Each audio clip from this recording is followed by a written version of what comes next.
नमस्कार, मैं रंजना शुक्ला। आप देख रहे हैं सत्य केसरी न्यूज और आज की कुछ खास खबरों के साथ आगे बढ़ते हैं।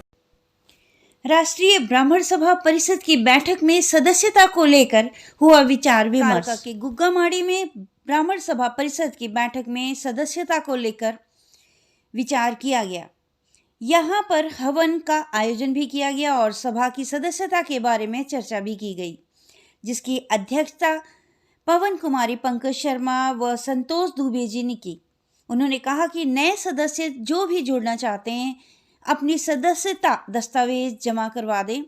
इसके साथ ही ब्राह्मण समाज के क्रियाकलापों के बारे में भी विचार विमर्श किया गया। यमुनानगर में उप मुख्यमंत्री दुष्यंत चौटाला ने कहा कि सड़कों के विस्तारीकरण व सुधारीकरण के लिए केंद्र सरकार ने प्रदेश को अनेक सौगात दी है। इससे प्रदेश में सड़कों का जाल बिछा हुआ है।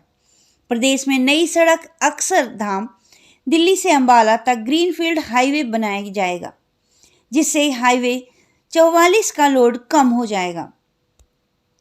प्रदेश में सड़कों के विस्तारीकरण के लिए 2250 करोड़ रुपए का बजट रखा गया है। सांसद श्री रतनलाल कटारिया ने कहा कि केंद्र सरकार की महत्वाकांक्षी आयुष्मान भारत जन आरोग्य योजना का अंत्योदय परिवारों तक लाभ पहुंचाने के उद्देश्य से योजना का विस्तार करना हरियाणा सरकार की ऐतिहासिक पहल है। मुख्यमंत्री श्री मनोहर लाल ने इस पहल में एक कदम और आगे बढ़ाते हुए गरीब परिवारों के लिए आज से शुरू की गई चिर आयु योजना स्वास्थ्य सेवाओं में एक बहुत बड़ी सौगात शामिल की है। यह योजना भी जन सेवा को समर्पित है।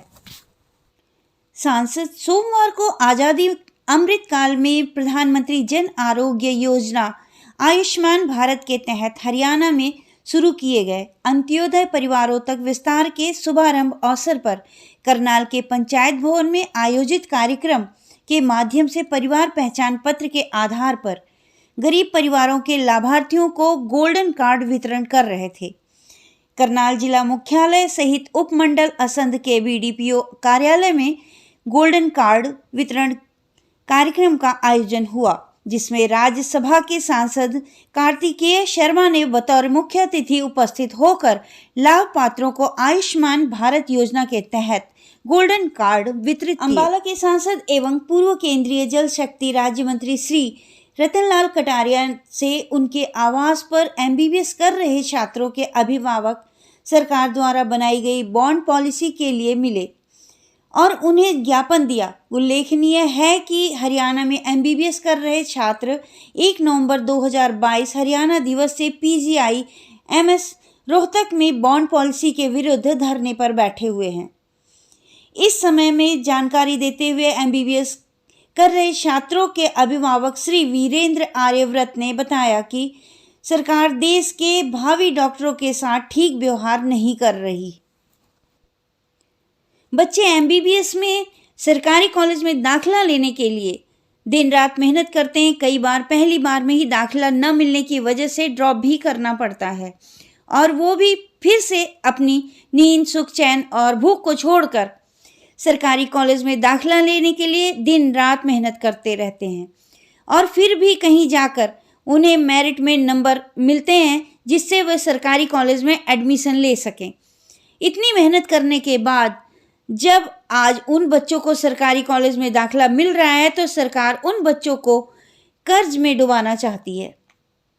उन्होंने बताया कि पहले सरकारी कॉलेज में एमबीबीएस को फीस सालाना 52,000 रुपये होती थी, जिसे सरकार ने बढ़ाकर 10 लाख रुपए कर दिया है। सरकारी कॉलेज की फीस 10 लाख रुपए और प्राइवेट कॉलेज की फीस 12 लाख रुपए है। अगर बच्चों को 10 लाख रुपए फीस ही देनी थी तो क्यों उन्होंने सरकारी कॉलेज में दाखिला लेने के लिए दिन रात मेहनत की? और जिन बच्चों को पहली बार में एडमिशन नहीं मिला, उन्होंने क्यों अपने जीवन के कीमती समय 2 या 3 साल और लगाकर मेहनत की?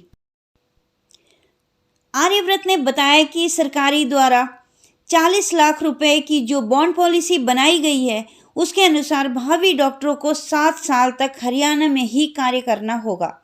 अगर वो हरियाणा में काम नहीं करेंगे तो उन्हें 40 लाख रुपए सरकार को देने होंगे। इसके साथ साथ सरकार यह भी कह रही है कि भावी डॉक्टरों को कोई रोजगार देना सरकार के हाथ में नहीं है। सरकार की ओर से भावी डॉक्टरों को एमडी करने की कोई भी स्वीकृति नहीं है। अगर भावी डॉक्टर एमडी करना चाहता है तो उसे पहले 40 लाख रुपए सरकार को देने होंगे। आर्यव्रत ने बताया कि सरकार जानबूझकर जनता के सामने सच नहीं आने देना चाहती और कह रही है कि डॉक्टर यहां पढ़कर बाहर चले जाते हैं, जिन्हें रोकने के लिए यह पॉलिसी बनाई गई है। श्री आर्यव्रत ने बताया कि अगर सरकार यह चाहती है तो बच्चों को जॉब सिक्योरिटी और एमडी करने की स्वीकृति क्यों नहीं देती। अगर सरकार का मकसद भावी डॉक्टरों को अपने प्रदेश में ही सेवा करवाना है तो सरकार यह भावी डॉक्टरों की मांग को क्यों नहीं मान रही। भावी डॉक्टर 1 नवंबर 2022 हरियाणा दिवस से पीजीआईएमएस रोहतक पर धरने पर बैठे हैं, जिन्हें मुख्यमंत्री श्री मनोहर लाल के रोहतक में होने वाले कार्यक्रम को सफल बनाने के लिए देर रात 2:30 पर गिरफ्तार कर लिया गया था। बच्चों को इस तरह से जबरदस्ती खींचकर और घसीटकर ले जाया गया कि जिससे कई छात्रों को, कई बच्चों को चोटें भी लगी हैं। श्री आर्यव्रत ने बताया कि मीडिया लोकतंत्र का चौथा स्तंभ है। मीडिया का काम देश की जनता को सच दिखाना है। बच्चे इतने दिनों से बॉन्ड पॉलिसी के विरुद्ध सर्दी के दिनों में भूखे प्यासे धरने पर बैठे हैं। उन्होंने कहा कि मीडिया से अनुरोध करते हैं कि मीडिया जनता को सच बताए कि भावी डॉक्टरों के साथ अच्छा नहीं हो रहा है। अगर यही चलता रहा तो पहले ही हमारे यहाँ डॉक्टरों की कमी है और आगे आने वाले बच्चे हरियाणा में दाखिला लेने की बजाय दूसरे प्रदेशों में डॉक्टर बनने के लिए चले जाएंगे। सरकार स्वयं एवं भावी डॉक्टरों को खो रही है और जनता को दिखा रही है कि वे डॉक्टरों को बचाने के लिए बॉन्ड पॉलिसी लेकर आई है। भावी डॉक्टर कई बार सरकार से अनुरोध कर चुके हैं कि बॉन्ड पॉलिसी को हटा दिया जाए और उन्हें अच्छे से पढ़कर अपने डॉक्टर बनने और देश का नाम रोशन करने का मौका दिए।